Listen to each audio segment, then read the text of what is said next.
The cold hum of the observatory on Titan was a constant companion to Dr. Elaine Merrick. A seasoned astrophysicist, she had traded the comforts of Earth for the silent, icy plains of Saturn's largest moon. Titan's crimson skies, thick with methane clouds, stretched endlessly outside the reinforced glass of the observation deck, casting an alien glow over everything it touched. This outpost was the farthest reach of humanity's quest for knowledge, a silent sentinel listening for whispers from the stars. Elaine adjusted her headset, fingers numb despite the warm, recycled air that filled the room. The observatory was equipped with cutting-edge technology, a massive array of telescopes and instruments designed to sift through the cosmic noise of the universe. Weeks had passed without incident, just static, the occasional flare from distant pulsars, and the persistent hum of the planet's dense atmosphere. Then, it happened.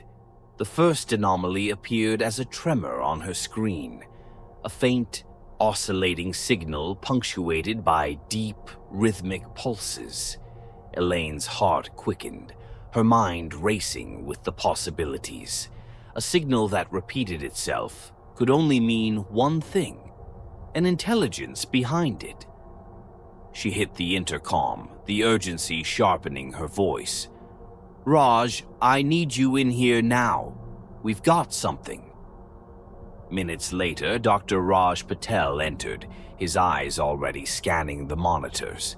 His wiry frame seemed tense with anticipation. Patel was the team's linguist and expert in cryptography, tasked with making sense of the impossible.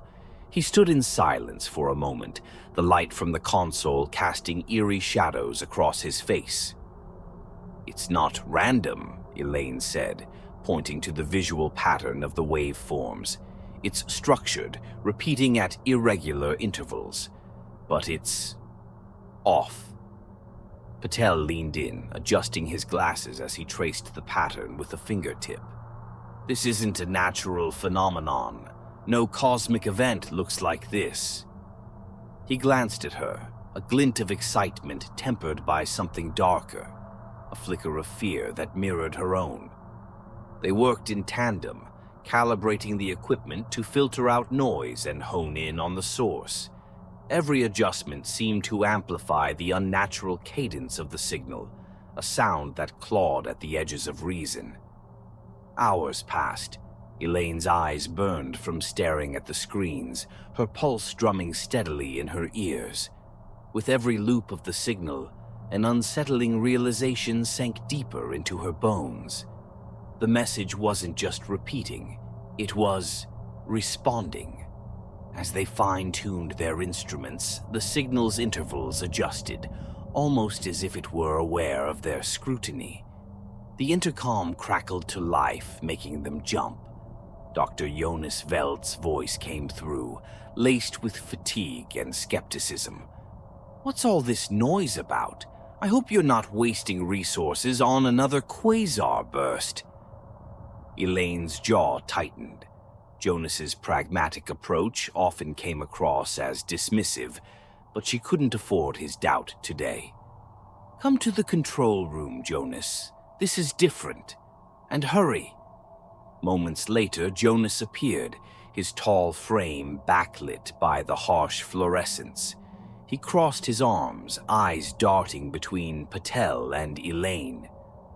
"What's so urgent?" Before Elaine could respond, the signal shifted again. This time, a low-frequency hum echoed through the speakers, shaking the floor beneath their feet. It was a sound that resonated deep in their chests, as if something unseen had spoken directly to their core. Jonas's expression changed, the color draining from his face.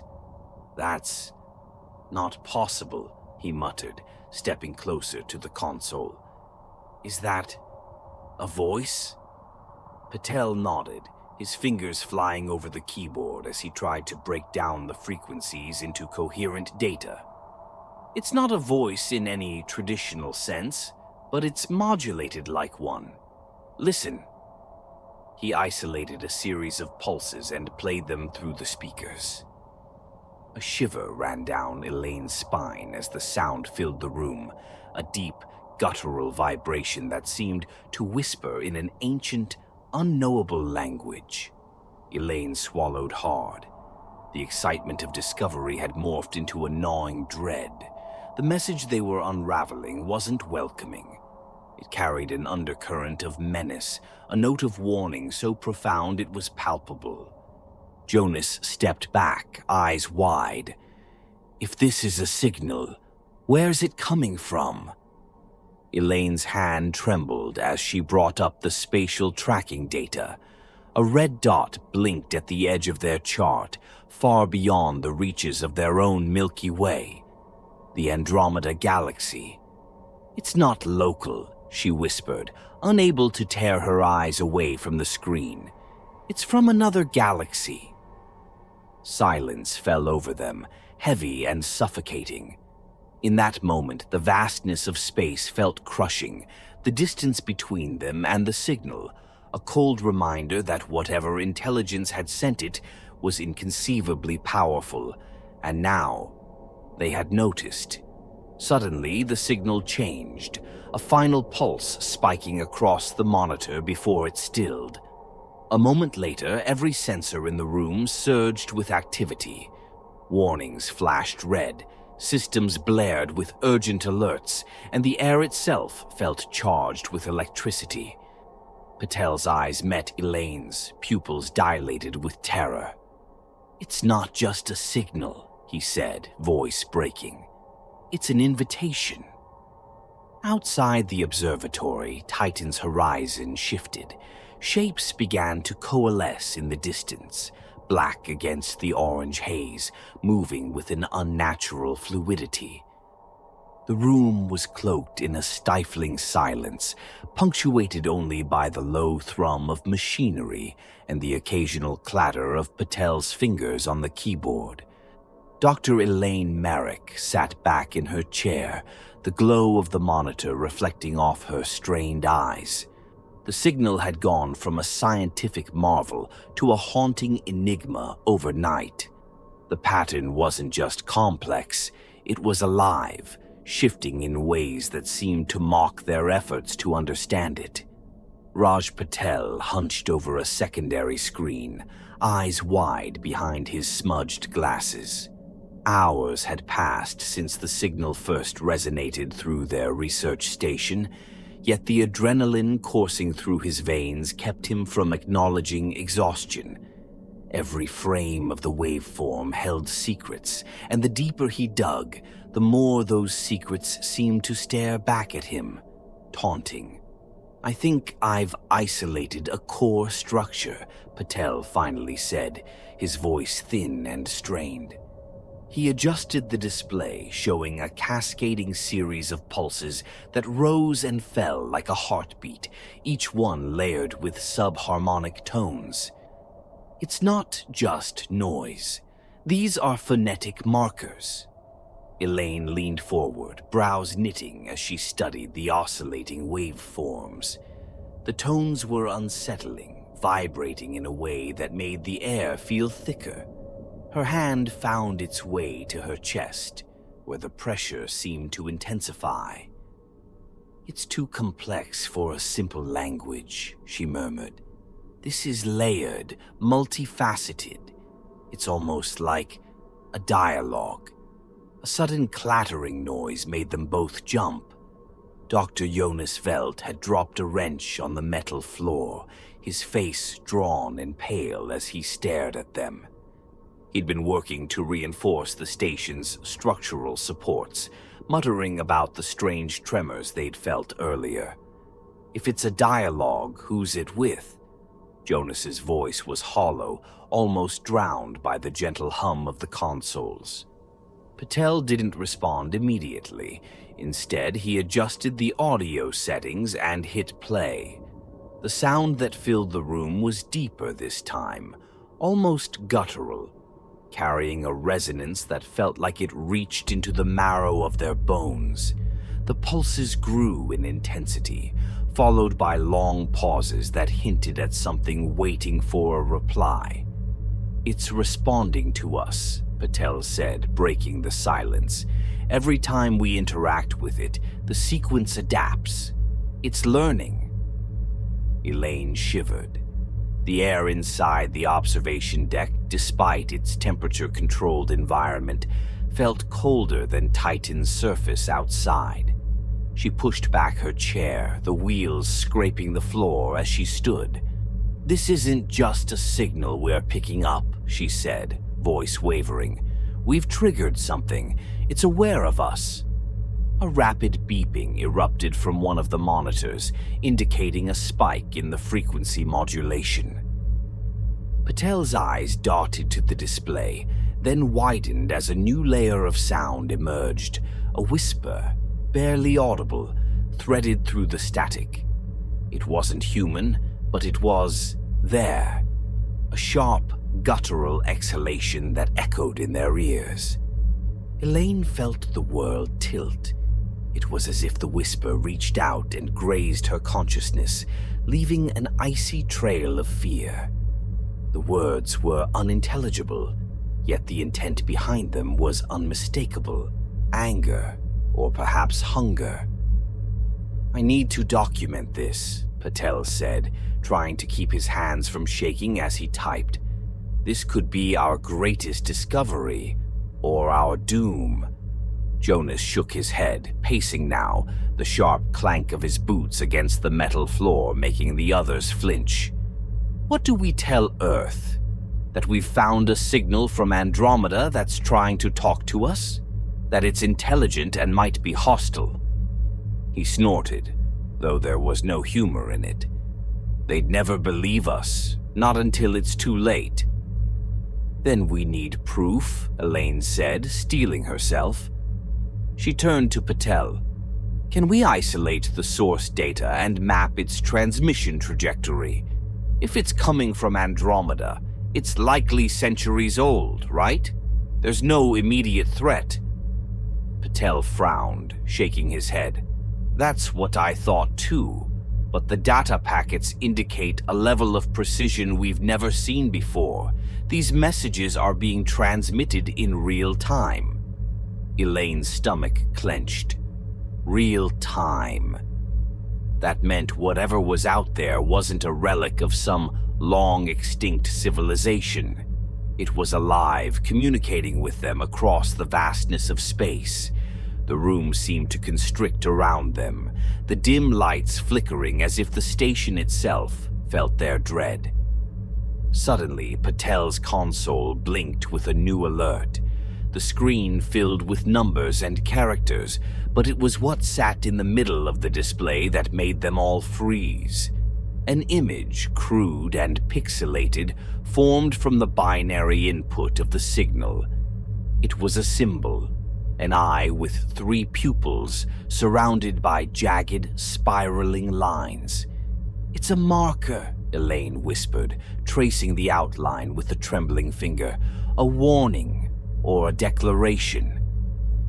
Jonas turned, eyes fixed on the dark, frigid horizon outside the observation deck. Shadows seemed to move in the orange haze, coalescing, shifting with a purpose that defied logic. A shudder ran through the structure, a low, thrumming vibration that resonated from deep beneath the station. Elaine and Patel locked eyes. The realization settled between them, heavy and suffocating. Whatever had sent the signal wasn't just reaching out, it was on its way, and they were the ones who had invited it. The silence was thick, a tangible blanket suffocating the room as Elaine stood motionless, eyes locked on the blackness outside. The observation deck's reinforced glass was supposed to protect them from Titan's relentless, freezing winds, but now it felt fragile, an inadequate shield against the horrors lurking in the shadows. Every head in the control room turned as a deep, resonant hum shook the walls, rattling the rows of instruments that lined the station. Dr. Jonas Velt broke the silence, voice low and strained. "Do you hear that?" His eyes were wide, darting between his colleagues and the shifting landscape outside. The vibrations weren't coming from the storm or the planet's turbulent atmosphere. They were rhythmic, intentional, like the pulsing signal that had first reached them. Elaine's throat was dry, her mind cycling through every possibility, each more terrifying than the last. "It's coming from beneath us," she said, forcing herself to move to the nearest console. She pulled up the seismic activity report, and what she saw made her heart pound in her chest. The graph spiked wildly, displaying unprecedented tremors directly under their location. "They're here," Patel whispered, barely able to say the words out loud. He had one hand pressed to the side of his head, as if trying to block out the sound. But it was more than a sound. It was an invasion of the mind, a low-frequency thrum that resonated inside their skulls, shaking their confidence as easily as it did the walls. Jonas cursed under his breath and activated the emergency lockdown, thick steel panels sliding down over the windows with a slow, grinding protest. The station lights flickered as the power diverted to the shutters. For a moment, the room was plunged into darkness, and when the emergency fluorescence flickered back to life, the atmosphere felt even more suffocating. Elaine clenched her fists, nails biting into her palms as she steadied herself. "We need to figure out what we're dealing with. Patel, can you boost the signal from our external sensors? I need visuals." Patel nodded, moving with robotic precision. His fingers shook as he manipulated the controls, the monitor above them sparking to life with a grainy black and white feed of the landscape outside. It showed the vast frozen expanse, pockmarked by jagged ice formations and methane pools. And then, something moved. At first, it was a flicker at the edge of the frame, barely discernible from the swirling mists. But as the camera adjusted, the shapes came into focus. Tendrils of darkness, each one segmented and pulsating with an eerie bioluminescence, crept forward with a deliberate slowness that spoke of predatory patience. The tendrils expanded outward, splitting and weaving like living roots, searching for sustenance. Each one was tipped with sharp, claw-like appendages that scraped against the ice with a sound that set their teeth on edge. "Dear God," Jonas whispered, stepping back. The look in his eyes was one of pure, unfiltered fear. Before they could react, a tremor ran through the floor, stronger than before. The walls shuddered, and a screeching noise pierced the air as one of the external hatches buckled inward. The sound of metal groaning under pressure was worse than anything Elaine had heard in her career, worse than the reports of spacecraft hull breaches or the roar of atmospheric entry. This was the sound of something tearing its way in, driven by a force far beyond their understanding. "Elaine, we have to go," Patel shouted, breaking her paralysis. He grabbed her arm and pulled her toward the central corridor, where the emergency exit lights cast long, flickering shadows. Suddenly, a harsh, guttural roar erupted from the comm system, a voice layered with grinding metallic notes and a deep, resonant hum that made their vision blur. It wasn't words, it was an intent, a primal declaration that bypassed language entirely. The station itself seemed to quake in response, the console sputtering and dying as though the creature's mere presence was enough to disrupt their technology. "Move!" Jonas screamed, shoving Patel forward as the corridor trembled. A jagged crack shot up the wall, spiderwebbing with a sickening snap. The lights blinked and failed, plunging them into darkness. Elaine felt a cold draft whip past her, carrying with it the unmistakable stench of decay and iron. She turned just in time to see the first of the tendrils breach the hallway, its surface glistening with a dark, mucus-like substance that steamed in the frigid air. It reached out, not blindly, but with the precision of a creature that knew exactly where its prey was.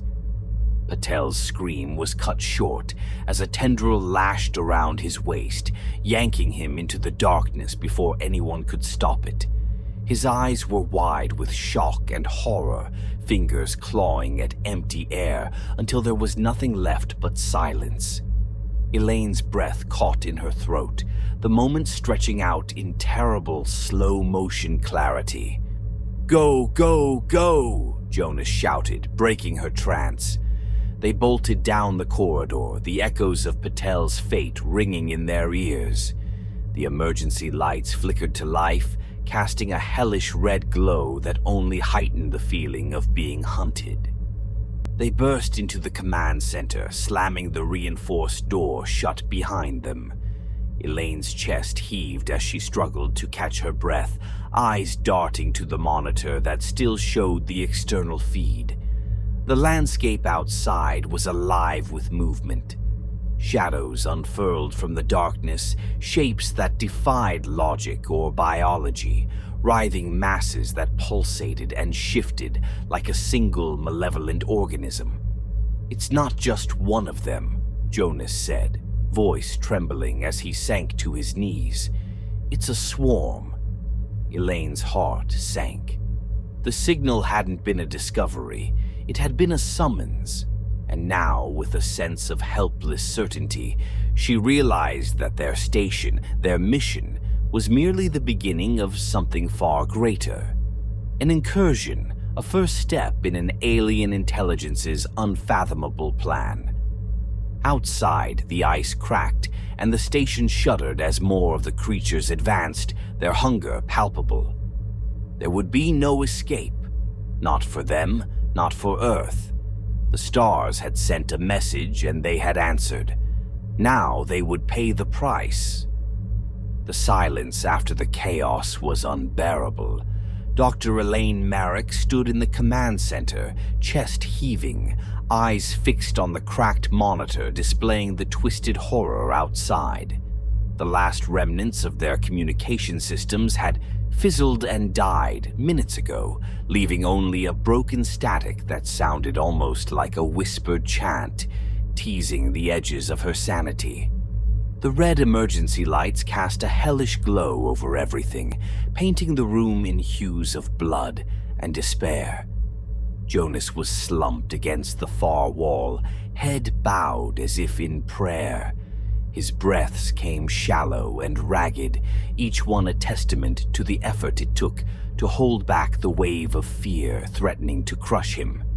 Patel's absence hung between them like a ghost, a stark reminder that hope had abandoned them long before the first breach. They were alone now, surrounded by an unrelenting void, and the sound of their doom echoed louder with each passing second. A scraping noise, metallic and wet, echoed down the corridor. Elaine's eyes darted to the sealed hatch, where the steel buckled under the weight of an unseen force. It groaned and bent inward, tiny fractures spiderwebbing across its surface as the room seemed to contract around them. Jonas lifted his head, eyes bloodshot and wide, filled with the bleak acceptance that comes when there's nowhere left to run. "They're coming through," he whispered, more to himself than to her. His voice was a broken thing, shattered by exhaustion and terror. Elaine forced herself to move, to think. Her body felt detached, every movement sluggish, as if she were wading through syrup. The station's emergency weapons cabinet lay across the room, bolted shut and collecting dust. A symbolic gesture of security, useless against the malevolence clawing its way inside. But she opened it anyway, fingers fumbling over the lock until it clicked open, revealing a single plasma cutter, a tool meant for maintenance, not survival. Jonas pushed himself up, leaning heavily on a console. You think that's going to stop them?" He gave a half laugh that broke into a sob, his hand covering his face as the metal door buckled further, groaning under the relentless force. "It doesn't matter," Elaine replied, voice trembling. "We're not getting out of here, Jonas. But if we're going down, we're not going without a fight." A silence followed, punctuated only by the deep, rhythmic drumming that resonated from outside, a pulse that matched the signal they had so foolishly answered. It was a sound that carried purpose, a predator's heartbeat. The hatch exploded inward with a shriek of tearing metal, shards flying as the creature breached the barrier. A tendril, thick and segmented, slithered into the room, its surface covered in a slick black substance that hissed as it touched the floor. The air filled with the stench of ozone and decay. Elaine felt her vision tunnel as panic took hold, every instinct screaming at her to run, but there was nowhere left to go. Jonas lunged forward, eyes wild, grabbing a length of pipe from a nearby workstation. He swung it at the tendril, the impact echoing dully as the appendage shuddered and recoiled for a moment before twisting around him with lightning speed. Elaine screamed as Jonas was lifted into the air, his body rigid as the creature's hold tightened. His eyes met hers, wide and glassy, a moment of silent understanding passing between them before the tendril wrenched him back into the darkness. "No!" Elaine's voice broke and she stumbled back, clutching the plasma cutter as if it were a lifeline. The room around her warped and shuddered, reality bending under the pressure of whatever was forcing its way in. From the shadows, more tendrils emerged, each one moving with a nightmarish purpose. They filled the space like roots of an ancient tree, twisting and reaching as if they had always belonged there. The whispering in her head grew louder, more insistent. It wasn't language, it was emotion. Rage, hunger, an endless gnawing void that wanted, that needed. It was the heartbeat of the stars, and she felt herself being pulled into it, the edges of her vision going black as the room trembled around her. Elaine's grip tightened on the plasma cutter, thumb brushing the ignition. If this was the end, she would meet it on her terms. She lunged forward, slashing at the nearest tendril, the blade searing through its slick surface with a hiss and a spray of dark ichor. The creature recoiled, the noise in her head spiking to a shriek that made her ears bleed. But the victory was brief. The room seemed to fold in on itself as more tendrils surged forward, wrapping around her legs, her arms, crushing her in a grip that felt as cold as the void outside. Darkness swallowed the room, a living thing that pulsed and shifted. Elaine's last thought before the pain consumed her was that they had been fools. Fools to reach so far, to think that the stars could ever be kind. The whispers became a roar, the blackness seething with intent as it closed around her. The plasma cutter slipped from her fingers, clattering uselessly to the floor as the world shrank into a single, suffocating point. Outside, Titan's surface cracked, jagged lines radiating outward like veins as the ground heaved. The silence returned, broken only by the steady, unrelenting pulse of the signal as it whispered its tale to the void. The signal would travel far, touching countless ears, until it found another to listen, another to respond. And somewhere out in the dark expanse, something would stir again. The last chapter was written, but the story was far from over.